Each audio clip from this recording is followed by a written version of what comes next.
Hey everyone, how's it going? My name's Dan, this is your Soviet comrade, and today we're going to be taking a look at the QiYi Square-1 and if it's worth buying.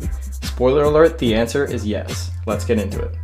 Alright, so this is the QiYi Square-1. It's available for $12 on the cubicle.us, which makes it one of the most expensive Square-1s you can get. However, it's definitely worth the price, and today I'm going to be talking about some of the pros and cons of this puzzle. So starting off with the good things, it has a really nice color scheme. So if you look around this cube, it has a standard Rubik's Cube color scheme that you'd expect. And the shades seem to be Moyu shades, which makes them really nice. Now for comparison, I've brought my ShengShou Square-1 as well, and we can compare the shades on these two puzzles, and we can see that the shades on the ShengShou are just a little bit duller than those on the QiYi. And these nice bright shades make it easier to recognize pieces and solve faster. Now another nice thing with this cube, something that the ShengShou didn't have, is a really good feel right out of the box. As soon as I opened this puzzle and started making my first turns, it felt really smooth and really fast. With the ShengShou, I had to put Maru Lube in it just to get it close to the feel of this puzzle, and even then it wouldn't compare to this puzzle. So, for example, here's me doing some AUGs. And here's me doing the same algorithm on the ShengShou.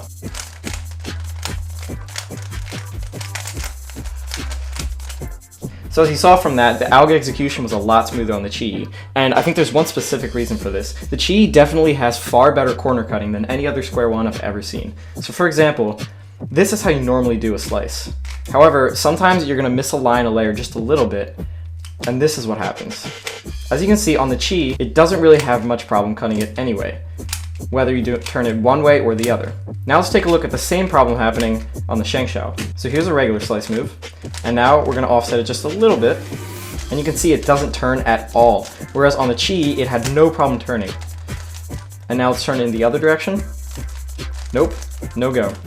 Not even the slightest amount of offset will go on this puzzle. That's why I believe the QiYi allows for much faster times. And I felt like it was solving faster, but I wanted to be absolutely sure. So I did 12 solves on this puzzle and 12 solves on the ShengShou. And I got some rather interesting results. My average of 12 on the QiYi was 41.85 seconds, whereas on the ShengShou it was 54.31 seconds. So obviously there's a very big difference. I'm not the best Square-1 solver in the world, but I'm still pretty decent, and decent enough to be able to tell that the QiYi results in times of over 10 seconds faster than the ShengShou, or for that matter, any other puzzle. So of course this puzzle isn't perfect, and now I'm going to talk about some of the things that aren't so great with this puzzle. So the first thing is that the layers are really inconsistent. If you look at my ShengShou, you can see that the layers turn pretty smoothly. That's the top layer, and there's the bottom layer.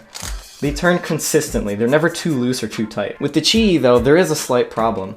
This top layer seems to be rather stiff, whereas the bottom layer is very loose. And while this is something you could get used to, it's not exactly consistent. Right now this layer is very loose, much too loose for my taste, but sometimes if you hold the puzzle a certain way, it becomes a lot tighter. This is probably a result of the Square-1 mechanism, however, I've never had a problem like this with the ShengShou. So yeah, and now for my final thoughts with the Square-1. In the background here, you see me doing a solve with this QiYi, and I've been really liking this puzzle for the last couple of weeks. It's definitely a lot better than the ShengShou, and for the $12 that it costs, like I said in the beginning of this video, it's absolutely worth getting it. The other puzzles cost around $9 to $10 or so on the cubicle, and I would definitely recommend spending the extra couple dollars for this puzzle. As you saw with my average of 12s, I got significantly faster times on the QiYi than with the ShengShou, so that just goes to show how much better this puzzle is.